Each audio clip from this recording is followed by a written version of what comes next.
The man needs no introduction. Stevie Johnson, one of a kind, often imitated, never duplicated. And I swear, Stevie, I just told you this earlier in the week. Like your name comes up organically all the time talking to wide receivers today. I mean, Isaiah Hodgins, we were talking again last night, and he's explaining how he operates in Brian Daboll's offense, and it's not really about running around this specific way. It's just get to this spot. However, you get to this spot. That's stuff you were doing a decade ago. But I mean, we'll get into handle biz, have fun, everything you're doing with your mentorship program out in Sacramento and then out here in Buffalo as well. But All right, first cool. off, how in the hell are you?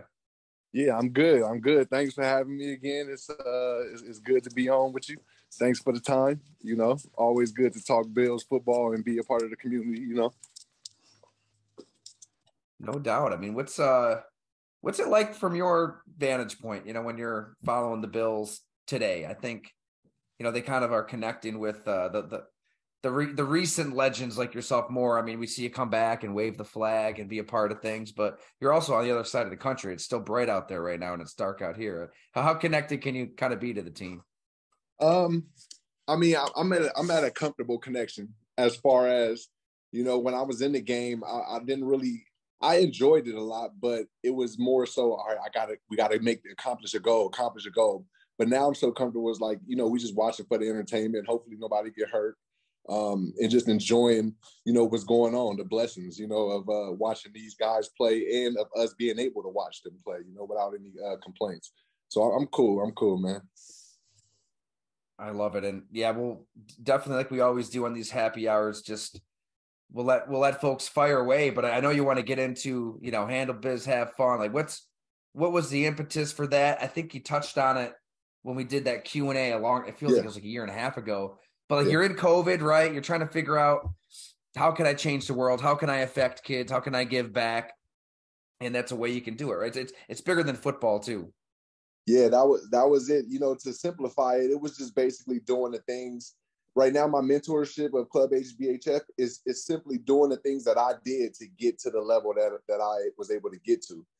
So all I'm doing is like the process that I took, the steps that I took, the situations I've been in. I just thought about them and like recreated it in a sense to mentor these kids from around the world. And we had our first season, we had our first symposium, official symposium, and it went well. The kids reacted to it well. We surprisingly got kids with scholarships, and it's a surprise to me because I don't announce that. I don't tell kids to come to our mentorship program and you'll get a scholarship. I don't guarantee that. I just guarantee that you will be a better individual after you leave our programs. And that was a big hit. The bonus was them getting scholarships. So I can see that it's working. I just want to keep going hard for them. That's great. How many kids did you take in? I think originally you were thinking like a finite, like small number, so you could really be hands-on and you house them, you train them, you talk about life skills, all that. Yeah, this past one we had 11. We had 11 kids come out from different states, and they enjoyed it. They enjoyed their time. They learned a lot. We had a good group, a solid group of individuals. To where everybody wasn't the top dog, and even the top dog came in and learned some things. He learned how to become a leader. He learned how to listen to others in a sense. When we put them in situations, and it just helped them out a lot, man. It was great, and every single one of them, they weren't football players. We had a couple that was just entrepreneurs that wanted to see the life of a football player, and they got what they wanted. How long was it? How long did they stay with you? A week. It was 8 days. 8 days. That documentary, there's a lot of episodes there. I'm thinking, my God, they just spend the whole summer out there. Right. It seemed like it. Right. It's funny that you say that. It's just I had a plan, a strategic plan, and I had a team of guys that knew that plan. Our cameraman Reggie Guapo, he did a great job because he filled in as a host. He filled in as like security as far as when we were gone, he was around the guys 24/7. As far as organization with videos and everything, we went everywhere. It's it's something I put together like an XA tour. You know, we went from Sacramento to San Francisco to Vallejo. We went up and down the highway. I took them everywhere so they can meet different people, meet different coaches, play against different players, you know, be in different areas and environments, and all things that I had to do on my way to becoming, you know, one of the best off the line, I would say, you know, because I ran into a lot of different players, a lot of different areas. So I was comfortable in uncomfortable situations, and that's what I provided for them.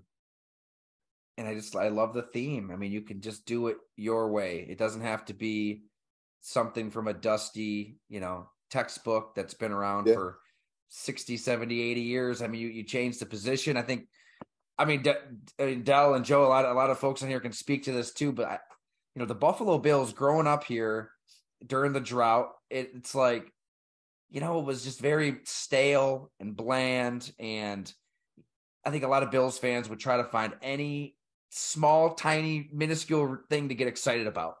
And, you know, like kind of boring coaches, boring offenses. And then in comes Stevie Johnson, 7th round pick out of Kentucky. And you just kind of lit a flame that it's kind of still burning to this day. And it's hard to kind of like define that flame, but you can feel it and you can see it watching this team, or the swagger, right? I mean, how would you kind of define, you know, the effect that you brought to the Buffalo Bills? I guess it was a glimpse of what you're seeing today, I guess, you know, like when you say that swagger, to put it in more words, it's freedom. It was comfortable to have that swagger and say, yeah, we about our team is swag and this and that. You know, we got the mindset of you know what I'm saying, of that. Yeah. It wasn't nothing you had to hide or be an individual about. You know, now our coaches have the swagger, our management got the swagger. You feel me? So it's like you know, when I was there from the beginning and then midway through until it started changing with connecting the community and stuff. But it seemed like it was an overcast, you know. So you guys, I seen the same thing that y'all was looking at. You know, I'm like, man, it's just not. Something's not adding up here. Like, this is an NFL game, it's an NFL team. Like, the guys shouldn't be like dull right now. Like, even if like the game, you ain't winning all the games. Okay, it's a lot that you got to take to win a game, but you still don't have to be boring on the field, man. Like these fans are here they work all week to come see us one day on Sunday. Give them some energy. You know what I mean? Like, you made a good play, hype up. And I was like, man, I just know once I get my chance, no matter what happens, I'm gonna give them some energy, man. And you guys appreciate it, man. And it's cool because now the whole team is giving that. Kind of started that preseason game, right? You had that play. Nobody really knew who you were at that time, and it took people by surprise. Jabron Hamden, did he throw it to you? Yeah, Jabron, man. Again, it was just me kind of writing my own path in a sense, because Jabron, like I said, when I was on One Bills Live, you know, he wanted to run the regular hitch route. I'm like, look, this is not what they came to see. They came to see something happen. Plus it's preseason. Like, bro, like, let's let it fly. And man, like, just thankfully he did it, and he kept looking my way. And then we made the play, man. It was the start of it. That was definitely the start of it. That's why I tell a lot of the guys, even in the program, like, why are we watching preseason games? It's like, look, you too young to even be saying preseason is irrelevant. You feel me? Like, that's where you actually earn your spot, you know? So watch this, watch the heart, watch them playing no matter what the score is. That's how you go get ahead. And, you know, that's a learning lesson right there in the zone, because a lot of kids, they instantly hit that transfer portal when they see something's not going right, because their mindset is, oh, it's preseason. Nobody worry about preseason. Or, you know, it's just like a weak mentality, I would say. You know, not everybody that's jump into the portal has a weak mentality, but, you know, nowadays there's so many options. So kids just, hey, I'm going to leave. I'm going to go here. Or I'm going to go here, when it get a little bit too hard, you know, because they focus on the wrong things, like saying preseason is bad. You know, no, it ain't. At your age, you need to love it. You know, when you a seasoned vet, then you can start talking about that, you know? Man, that's such a great point. And it takes people like you kind of, you know, drilling that down and letting kids know, like, hey, you need obstacles. Like, you need to fight through stuff in life to just, and it's primitive. I mean, we're all kind of wired that way. That's the only way you evolve as a species. But all right, I'm going to shut the hell up. I want to pass it to Dell, because he's kind of part of this whole story himself. But Del, for people who don't know, like, how did Stevie become almost like larger than life, and how were you kind of a part of that as well? Like, was it 2013? I want to say. No, 10. Well, 10. was it? Well, first of all, he was larger than life before like I enter any kind of story at all. Like I was actually Stevie. That was actually my first. I don't know if I told you that before. That was actually the first away game I ever went to. Was when you had that breakout performance against the Bengals, and I remember being way up in the end zone and like, what did he do to the camera? What did he like? What was he doing down there? And I found out afterwards. I'm driving home with my dad.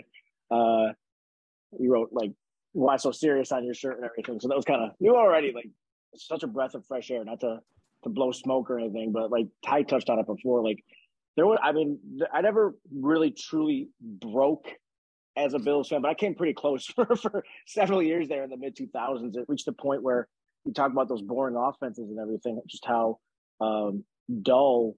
I reached a point where it was like, I guess my whole point of being a Bills fan and having these season tickets is so I can see all the other superstars come in and perform. I can see LaDainian Tomlinson. I can see, Terrell Owens, before he was a Bill, but like, all that stuff. So, I mean, just having, even just Chan Gailey, just his offense in 20, I think it was really 2011 when it really changed, at least from what I noticed.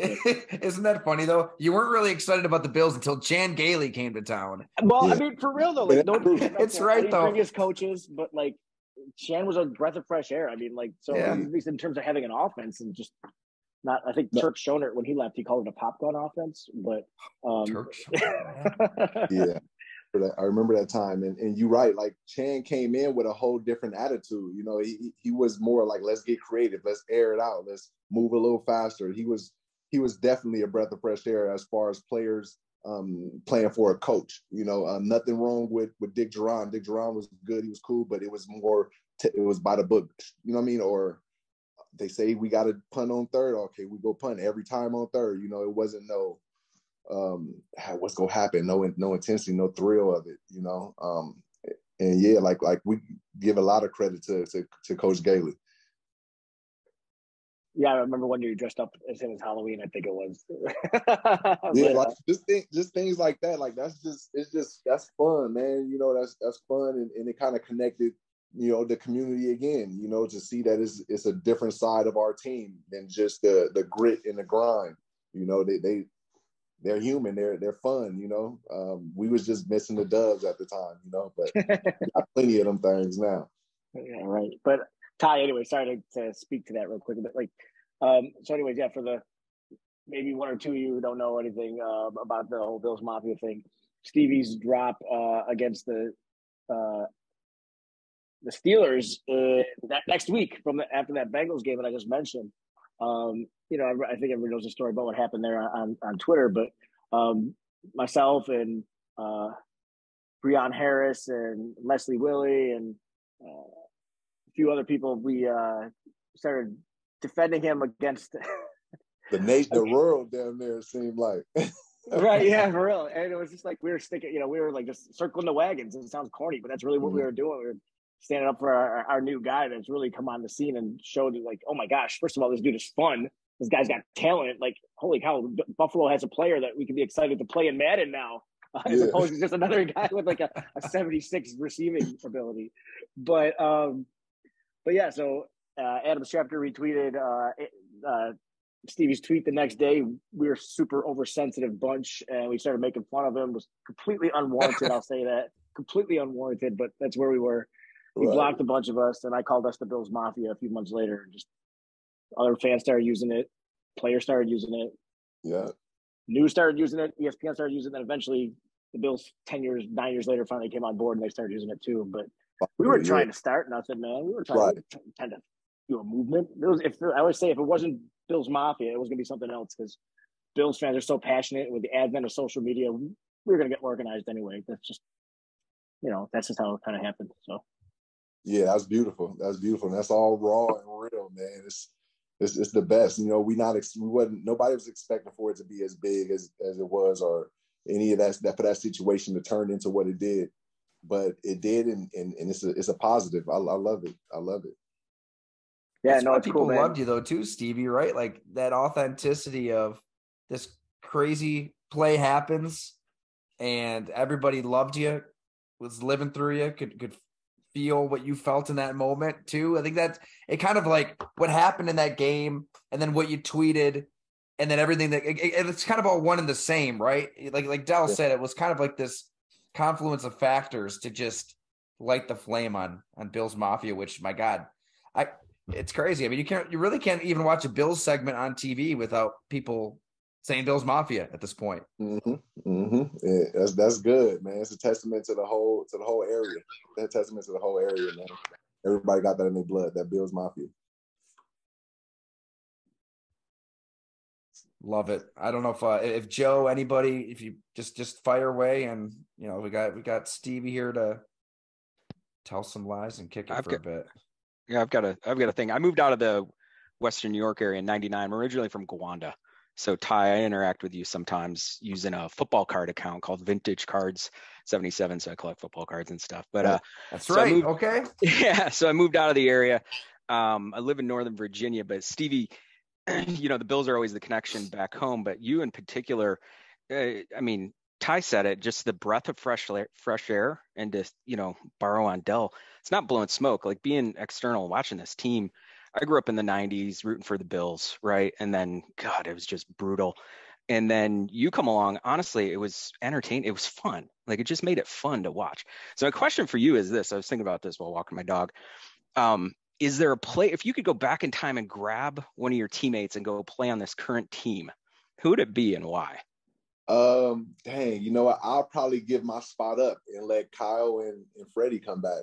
I think I'll definitely do something like that, because they were there before me, and they were, I guess, trying to do what I did, but they were still, they weren't really trying to break the rules though, I really didn't mind about the rules. I just had to try to make it.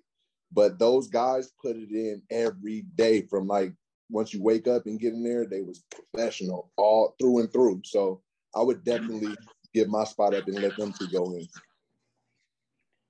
That's cool. Thank you. Yep. No doubt, man. Stevie, one of the last times you were in town, I ran into you at the Sabres game, and you were as nice as could be. So thank you for that, just saying hi to everybody. And so thanks for that. So in honor of you and Ty both having books out now, what receiver that you've played with or against do you think more has the tight end mentality that could have made it into Ty's book? Like somebody that wasn't like a receiver, they just had that crazy mindset that a tight end would have. Who would you say that would be? Anyone you played against or with? Is Lee Smith in the book? He's a tight end, but he has a quote. Okay, yeah, because the first person that popped up in my mind when you said mindset, I loved Lee Smith. I loved him. Like, he always did something illegal, but he didn't necessarily get caught. He might get a flag on him, but he said, I just wanted to get the party started. And then we come back in the huddle and like Lee, you did, yep, had to get the party started. Then we get back out there. But I loved Lee, his mindset, his attitude. He wasn't the fastest, you know what I'm saying? He wasn't the best at what he was told to do as far as getting the separation and stuff, but he went hard at it, and he will make the play happen. So he's my guy, and he was the first name that popped up, and first face that popped up in my mind. Lee Smith, that's my guy. Shout out to Lee. I think he just retired maybe last year also. I mean, one of the best human beings in the sport, right? Just such an unbelievable guy. And to answer your question, he almost made the book. Honestly, we talked like late in the process. I think I had to get my manuscript in like a week when we finally connected. So I didn't have enough time to give him his own chapter. So that's why I ran like a long Q&A at the website with Lee, because his life is nuts, Stevie. I mean, do you know like where he comes from and his relationship with his dad and everything that happened to him in college? It's crazy. Yeah, and here's another cool story about Lee. Lee's dope, but his son is even doper, if that's even a word. But Brody, shout out to Brody Smith, is Lee's son. My daughter, they was in the same school, and it was in maybe first grade or maybe I can't remember. Maybe it was first grade. She was getting bullied out in Buffalo, and Brody stood up for her, man. And like, it was so sweet to hear, man. And obviously I don't think they knew each other like that, but just so happened Brody was a guy that protected my daughter Maya back in first grade in Buffalo. It's pretty cool.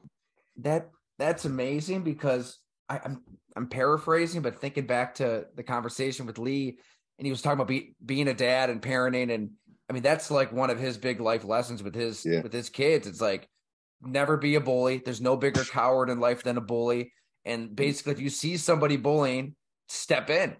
That's wild. Because of what Lee went through. I mean, with his dad, it's really complicated. I mean, they had this great relationship, but when he was done playing, he had some alcohol issues, depression issues, and was really like a bully to Lee, and was physical with him. So that's a point of emphasis he has as a dad himself. That's amazing. You see, that's pretty cool, man. That's pretty cool how it comes in full circle, man. Let's put that work in.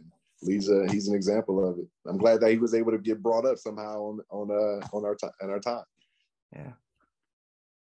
And Ty, the other thing in the book is I just love the whole dynamics between Tony Gonzalez and Malarkey. It makes me hate Malarkey even more. As Stevie was defending Dick Duran like nobody could ever do in my mind. It's like I gave my season tickets when they extended him, but just hearing Tony Gonzalez hating Malarkey was awesome. I appreciate it. I mean, there's two sides to everything, so that's why I made a point like to talk to Malarkey and get his take, but they both said the same thing. They did not like each other, and Malarkey wanted Tony Gonzalez to block and be a grunter, and that's why he kept him after practice, and he's like having him bash into defensive linemen, and yeah, he didn't call a play for him there. He did at the very end for catch number 1,000 in Tampa, and Tony was pissed that he just didn't get him that ball, and they almost went at it in the locker room. It was close. And it be like that though. Like sometimes you gotta go out there with your coach. That don't mean you a bad person. That don't mean your coach is a bad person. But it's just sometimes those big egos they don't match. But it can still work. It can still work. It can still work. Well, I mean, I got to think you got a story down those lines, Steve. Whether it's you or somebody. Did you see something kind of? Get to that point in the locker room where guys wanted to go after it? No, not necessarily going. Like we have fights on a practice field. I think that's normal stuff nowadays. Something with a coach. I remember one time where I stood up for a player and I got in trouble for it. I stood up for Marcel Darius, and they was just calling him out in a meeting or something. I'm like, I just had to stand up for him. And then after that, I got like called poison and this and that. And I was this and that. And I was like, yo, nope. And nobody else stood up for me. I was like, okay, I'm gonna just continue to be quiet from here on out. Because every time I open my mouth, something bad happening. So I'm gonna just be quiet. That sounds like a Marone story. Yep, Marone story. The thing is, he called me up. He the one that told me to say something. Like, you got something to say? So I'm like, yeah, man, you getting on this guy about this, and this. That happened in the beginning of the week. It's Sunday. Like, guys just got to worry about winning against their defense, playing. You know what I'm saying? Beating their man. You still talking about him doing something on Monday or something like.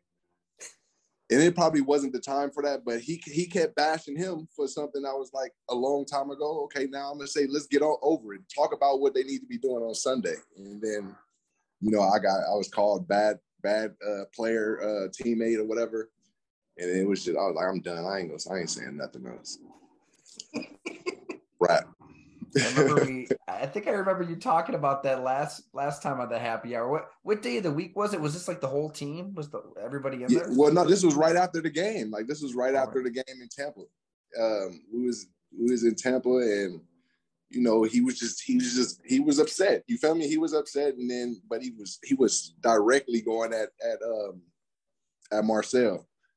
He had a few late appearances or whatnot, but he put in that work. He got his discipline or whatnot on that Tuesday, Wednesday, or whatever. It's Sunday now. Are you still talking about Monday? That was just where my mind was. I was just upset we took the L. Yeah, I could have handled it different too, So, it's just one of Rowan's those. a peach, though. Yeah, he's one of a kind, isn't he? Yeah. Yeah. Not exactly a player's coach.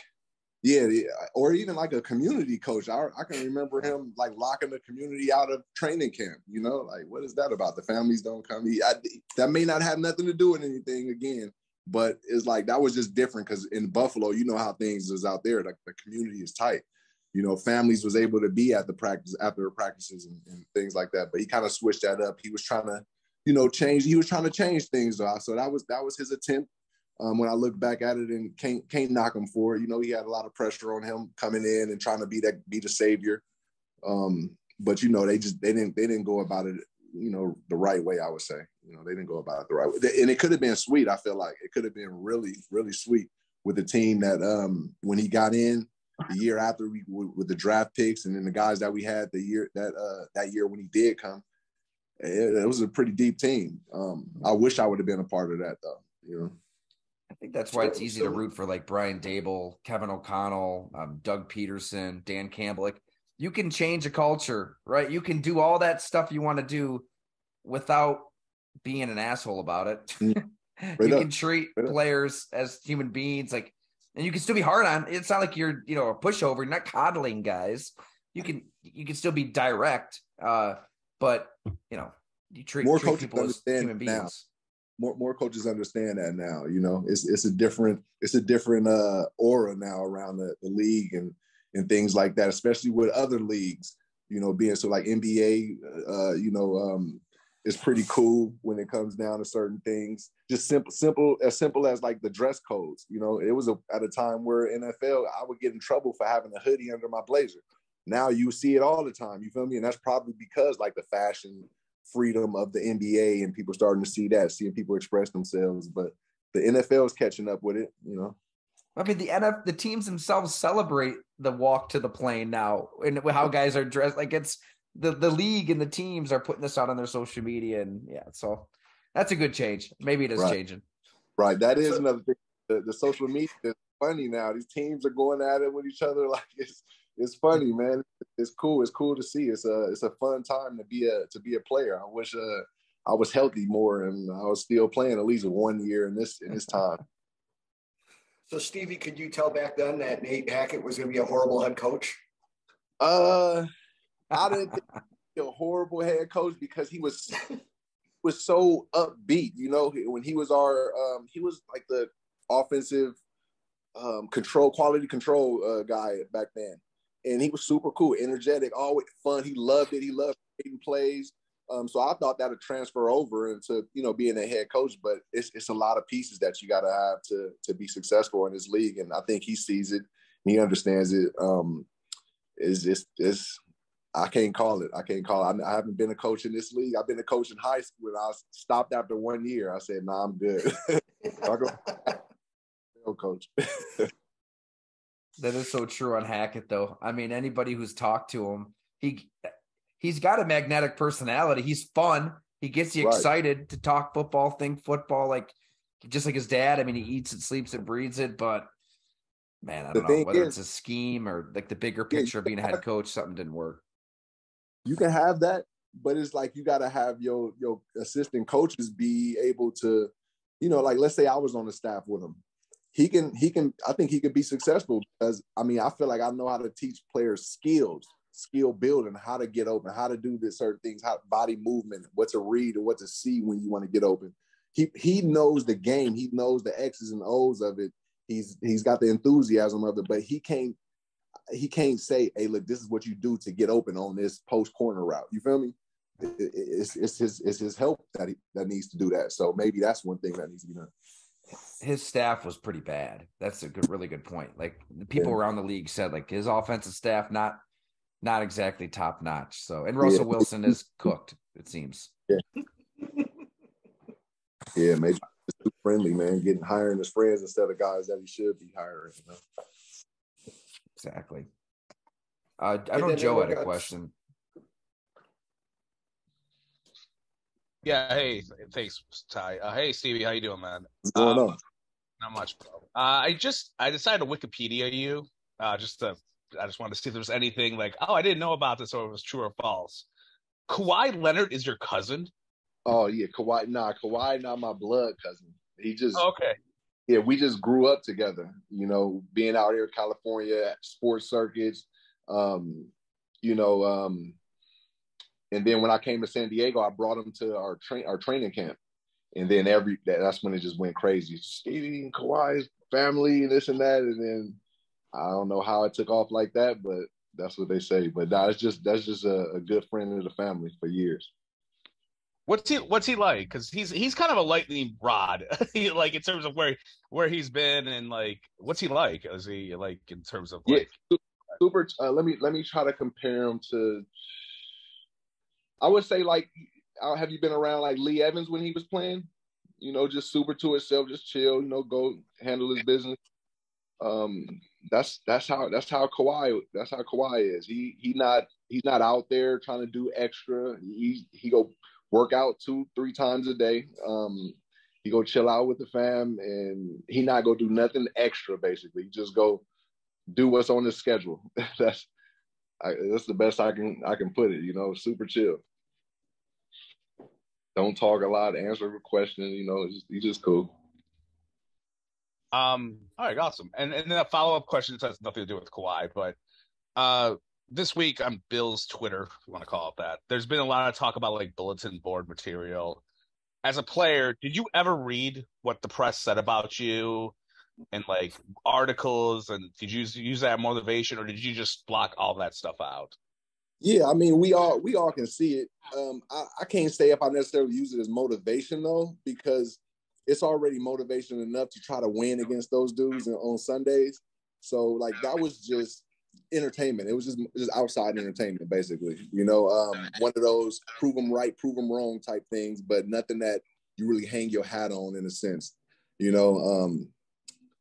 the bulletin board material is real. They do hang it up in the locker rooms when it's necessary, but it's nothing that people are getting bent out of shape over, I would say. So that's good to know, because I don't like to think we're that important in the media, right? Like just at the end of the day, it comes down to the actual game. Yeah, it definitely comes down to the game. It's not that it's not important. It's just not that we should really be focusing on that part. We got to really focus on this all pro lined up across from us instead of the words being printed. With your mentorship, how much do you actually go through talking about skill, and how much are you talking about the business side and how to handle yourself going through college and into the pros and getting ready for that? Oh, good one. It's pretty. I would like to say it's throughout the day, but I would just set it up in as our schedule. So in the morning we get up, we teach them a skill. Mostly it's chef. We have a chef come by, teach them how to cook a meal, prepare for themselves. For when they go on to college and be on their own, they'll have a skill to cook for themselves. And that's amongst us talking about the entrepreneurship things outside and not football related. And then we'll go to I have a buddy with a private facility, and then we'll talk about strength training. Then we go to the field after that, and that's when we're talking about the skills. After that, those sessions, I take them back to the house, and I have my brother Jamie Richard with me, because it's two of us that run it, and he'll dive into the mentorship. He's been around the group homes for like around 20 plus years, and that's where we connect the mentorship area of it.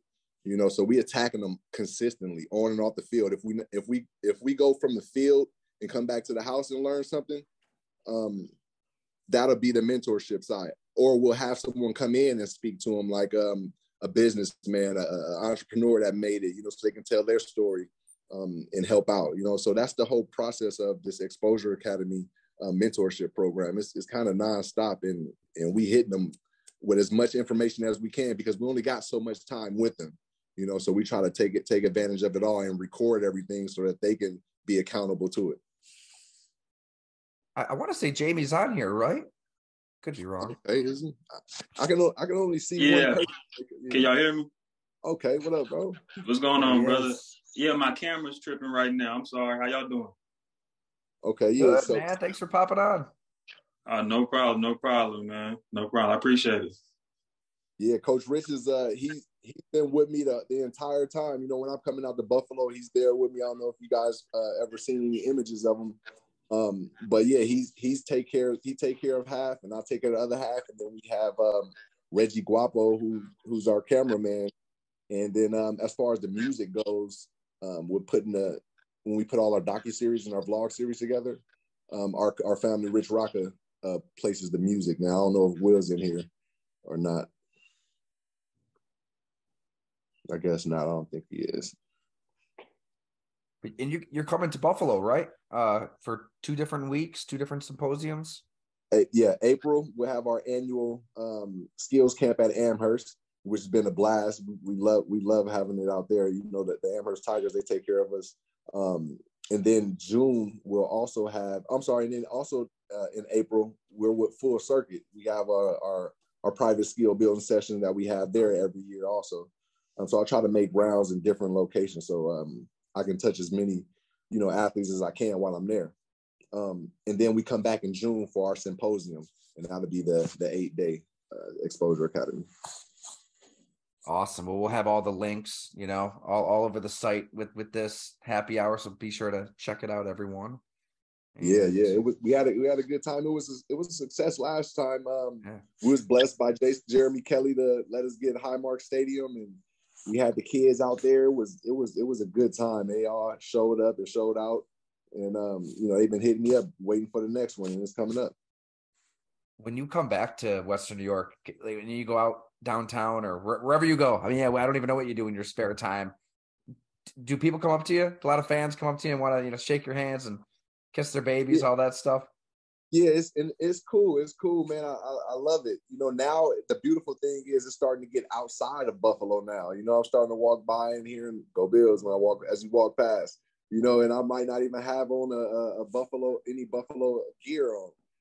So that's pretty cool. But yeah, when I'm back there, it's constant. It's all day. It's appreciated for sure. I'm glad that nobody's really bashful or shy to come talk and speak. That's what it's about. That's what it's about. I know Connor and Bill have their hands up here, so fire away, fellas. Hey Stevie, what's good, man? What up? How you doing? Just chilling. So I had a question about HBF since y'all were talking about that. I've seen you post about the Handle Business Have Fun creators a bit. Is that just like your video guy, your sound man, and like the people that you wrote that book with, or is it like a whole separate thing that you're like creating aside from like the skills camp that you usually have? Is that going to be like a separate sector that you're all trying to build, or is it just in a sense, yes. In a sense, it is. It's mainly like the main creators of certain entities that we've had, like you said, our main cameraman. He's a part of the HBHF creators because he's been there for every XA camp. We have our trading cards. We have the main creator of that is within that coalition. Our social publicist, she's in there. Obviously like our book creators, they're in there. It's just the guys that I would go to in our text message group and, hey, what can we create now? How can we create something that's helpful for somebody? And then that group is the HBHF creators. Oh, that's dope, man. And I had a football question too. I want to take you back to like the end of the Dick Geron days, like Star Chan Gailey days, when you also had Fitzpatrick and Trent Edwards. I was wondering like what that QB controversy was kind of like from a guy in the locker room, because like obviously Fitzpatrick starts like the rest of 2009. Trent starts 2010. He gets benched, then cut. Was there like were most people on Fitzpatrick, or were people like picking sides? Yeah, no, we was so locked in on Trent's the guy. Come on, you'll bounce back, Trent. Because me and Fitz, we was on the scout team. We wasn't thinking next week we might be up together. It was just, hey, we go back to practice and we go do our thing.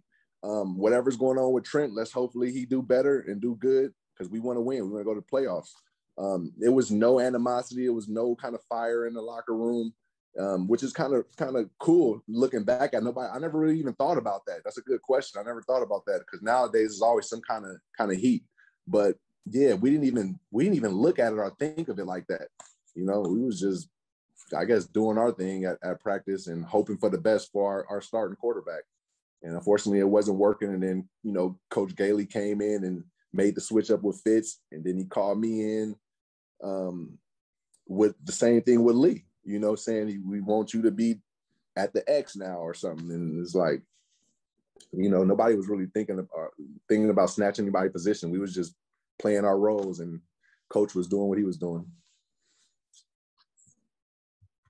Kind of crazy. Trent Edwards has not played in a decade, yet he's still 6 years younger than Tom Brady.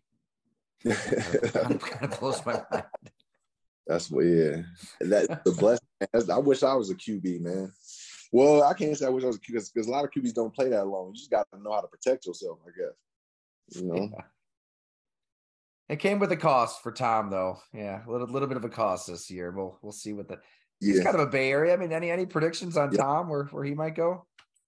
No, I don't know. I support him though, being a California guy, and when he's not playing against our team, but I don't know no specifics on him, to be honest.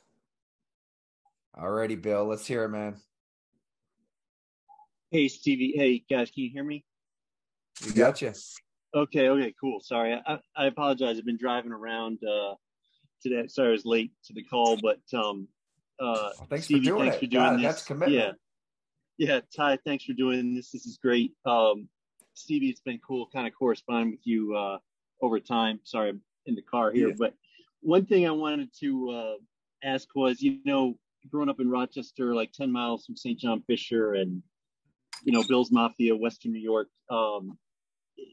Did you feel, you know, you played on a few NFL teams, you played, you know, in Kentucky and things like that, and you've been all over the place, West Coast, but, you know, Buffalo isn't exactly, you know, Vegas or New York City.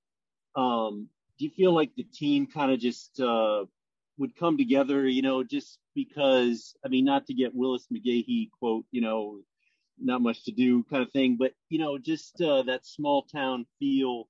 Do you think that brought the team kind of closer together than maybe on other NFL teams? Or, you know, I know, Ty, you're not supposed to ask the question of, you know, talk about, you know, kind of that Buffalo feel a little bit. As you can tell, I'm not a qualified journalist, but thanks again, Stevie and Ty, for setting this up. This is great. Same.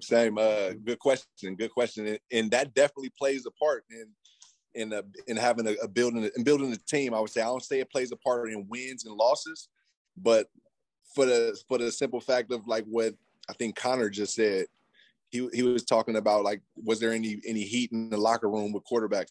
And no, it wasn't, because we were so connected. We were so tight. We didn't go to, it wasn't the beach, or it wasn't the like nightlife that everybody was splitting up to. We was all pretty much together. We'd go to the hub to go hoop together. We'd go eat, you know, and chill. So when it came to like that nightlife, we was all together, you know, and it definitely helped out. I can think about going to, when I was with the Chargers, when I came to the Chargers my last couple of years, and it was so wide out. It was so wide and a lot of things to do. I was only tight with the receivers in a sense, you know. We was only spent a lot of time with each other here and there. But like Buffalo was different. I knew everybody on the team, you know. San Francisco was kind of like that because we was in Santa Clara, you know. It wasn't really the big city of San Francisco. So that does kind of help. That does help. It kind of reminded me of Kentucky. You know, Buffalo reminded me of Kentucky when I was there. You know, the city of Lexington, that the Kentucky Wildcats was their pro team. You know, the Buffalo Bills, as much as people try to talk bash and this and that, oh, where's Buffalo? But people in Buffalo knew that this is their team. This is their team, you know. So that small city feel is good, though. It's a good feeling to have and be a part of. Great. Thanks for doing this, Stevie. No problem. Enjoy the rest of your day. Hey, Stevie.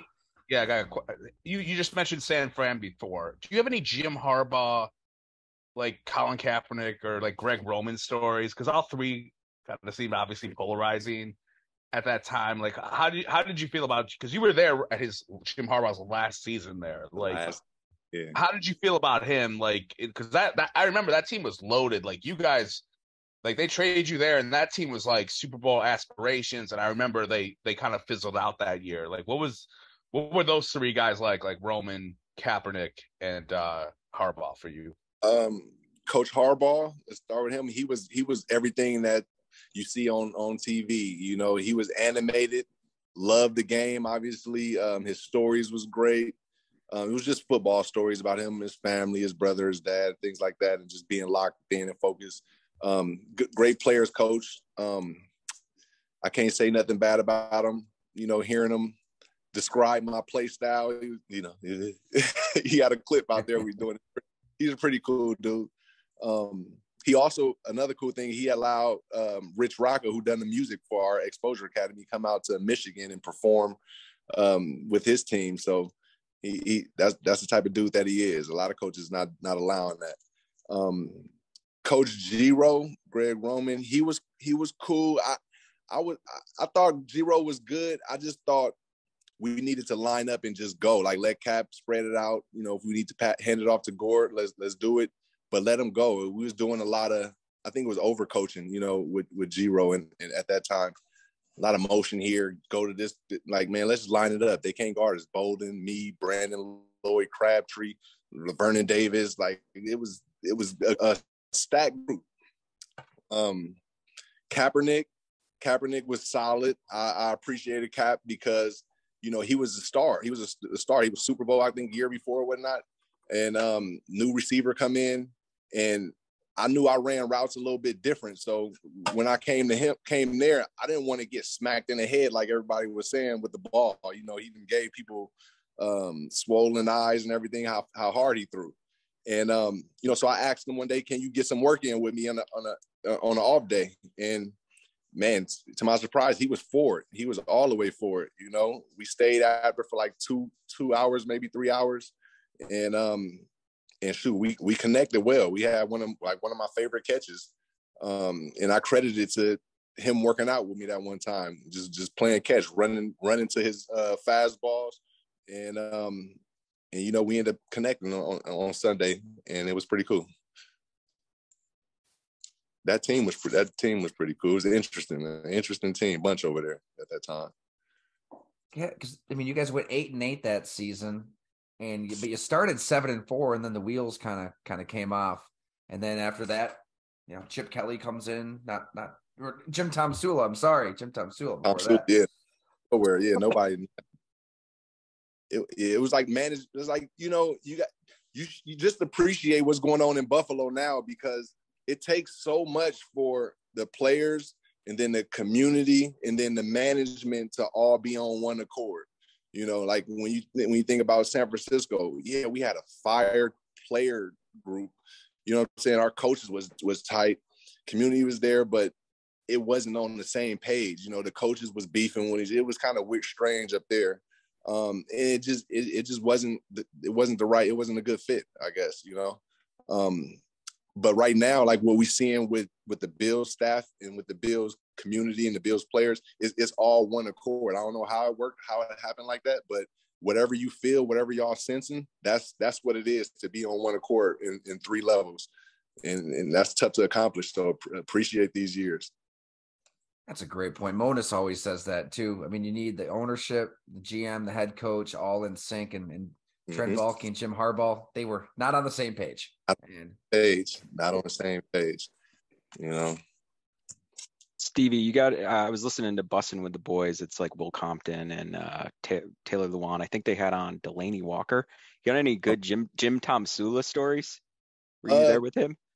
Yeah, I was there. He was position coach, but he was cool. He wasn't like out there in the open. He had his you know, his beach Hawaiian shirts on, the hair, the taco meat coming out. He was a cool coach. Like, nothing bad to say about him, you know. Yeah, Tomsula was cool whenever I seen him. Whenever I seen him around a facility. Nobody expected him to be the head coach though at all. That was like, nobody expected that. But more power to him. He was just a cool dude. I don't really have nothing personal to say about him. You know? Oh man, the last one I have on this end, Stevie, is I'm guessing Kentucky guys stick together, but one of our longer stories at Go Long was on Lynn Bowden Jr. I mean, I was just, he was awesome just to hang out with. Just different personality, different guy. You know, not like you don't judge a book by his cover. Like his mind is all over the place on all sorts of different issues. But man, I was sold. Like I really thought he was mishandled in Oakland with Gruden, with Mayock, you know, on the field, off the field, really wasn't treated right. Gets to Miami, and I'm thinking he's going to set the league on fire. Didn't happen. He's in New England, kind of waited on the practice squad, really didn't get his chance there. Do you have a relationship with Lynn, and is he going to make us all look like geniuses at some point and just set the league on fire? Please say yes. I got a good relationship with Lynn. He's a good dude. His family, his mother, his children. He's definitely different. You explained them really well. You know, he a different. He an alien. He one of us. He's an alien. What is it, like his fourth year now, going into his fourth year, maybe? So I feel like, dang, then you go into a different team. So it's all about just how you mesh with that team. You know, how that roster looking, where they put you at, and then you just gotta, you know, attack that role. We know he got the talent. I know he's got the talent. It's just, you know, you got to get in the right situation. And a lot of people get blessed to be in the right situation. Some of us don't, you know, so we'll just see. As long as he's healthy and still in the league, you got an opportunity to blow somewhere, you know? So that's my take on it. I know he's a stud. I witnessed him all his years at Kentucky, from being just a returner to getting a shot at playing receiver to turning into the quarterback, you know what I'm saying? So I've seen it all, you know, I know he's got it. It's just about getting that shot and that opportunity. It really is. You've got to have the coaches and the people who believe in who you are, right? And just accentuate those right. gifts. And then it don't stop there, you know, like once you get all of that and you actually get the opportunity, okay, now you got to make plays and you got to keep making plays. But then along with making the plays, you got to do the right thing off the field. You got to, you know what I'm saying? It doesn't stop. Once you accomplish one level, that level begins, and now you got to accomplish that, and then you get to another one, you know, and that's the circle of life. That's the handle bid. That's where, if you thinking it's too much pressure, think about what we created, which is handle biz, have fun. That'll give you peace of mind. Handle biz, have fun, repeat. Handle your business, have fun with it, repeat that. You know what I mean? Don't handle your business, have fun, and I'm done. I did my thing. Nah, you got to repeat. You got to repeat. And longevity, that's how you do it, and until the wheels fall off, basically. Beautifully said. I think Joe's got the last one here, man. Bring us home, Joe. Bring us home. I'll try to. Stevie, with your mentorship, where you're talking to a lot of younger people and kids, how do you feel about? I feel like there's a push for parents not letting their kids play football, and I'm like, you know, I'm married and we've already had this discussion. If we have a kid and, you know, they're not playing football, and that's more or less that's the wife vision more so than me. But like, I'm like, how do you feel about that in terms of like that sort of narrative? And have you had to address it with any of these kids? I know that like some of them play obviously, but like, have you ever had to deal with that all the time? Where they're like, hey, my mom doesn't want me to play football, and like, do you decide to maybe talk to the mom, or are you just like, you got to do, like, how do you feel now as like, I think you're, my apologies if I think you're a parent, right? Like you, yep. Yeah. Like, how do you feel about that now? Because, you know, 15 years ago, none of us, I was like, yeah, go play. Who gives a crap? Now it's like, it's a different. So that's actually an awesome question. You definitely brought it home with this one. And I get this question a lot. I get it a lot from parents, uncles, aunties, everybody. And I'm with them. I'm with them. Like, so like with your wife, I'm with it. Hey, I don't know if I want them to play football, but it's not for the fact that football is dangerous. It's just, I don't know if they can protect themselves right. You know what I'm saying? Right now. So that's why we created our XA experiences or our symposiums, to where we can actually teach these kids instead of one day. I got a whole week with them so that we can prepare them for whether it's flag football or tackle football. And then we got to teach them the mentality of it. You know what I'm saying? We got to watch film, you know? So if you ask me, hey, should I let my son play? And he's brand new to the game, I would lean more towards no. you know, because I want him to be safe. I don't want you to have to worry about none of that. You know, I'd rather him be prepared, you know, so that's why we create our symposium so that the parents can send their kids to us and prepare them for that next step. Man, that was a great question, Joe. I think we're all like struggling with that one out of DeMar Hamlin. I did the same thing. I was at the game at Paycor, just texted my wife. We've got a 1.5-year-old, and shit, like, this is when we think DeMar. His heart did stop. Yeah. And your thought goes to him, number one, and then eventually it's like, well, shit, we want Sonny to play this sport, and I don't know, man. Like, football does so much good. There's so many life lessons learned in this sport that I don't think other sports have, that I kind of default to that, but I get it. Like, I started playing tackle football in 3rd grade, which that might not be the best move, right? Like, we probably was out about it. To queer or I don't know what it's y'all quiet. You know, we was out there doing. I don't know if the kids is doing it now. So like we was prepared for those hits or whatnot, you know. But nowadays you really got to have them in the camp or in some type of program to teach them so that they can be prepared. And then parents, do your research on that program, you know, because sometimes they're not teaching the kids right, or they're not really focused and locked in. They probably just want the money, you know. So do your research. But like with DeMar, you brought that up. Like that can happen with anything. That can happen in any sport, you know. Like in that sense, you know, we can't stop that from happening, right. You know. You know, he probably could have got elbow or shouldered in basketball too. You know, that could have happened, or dive into a base, you know, anything.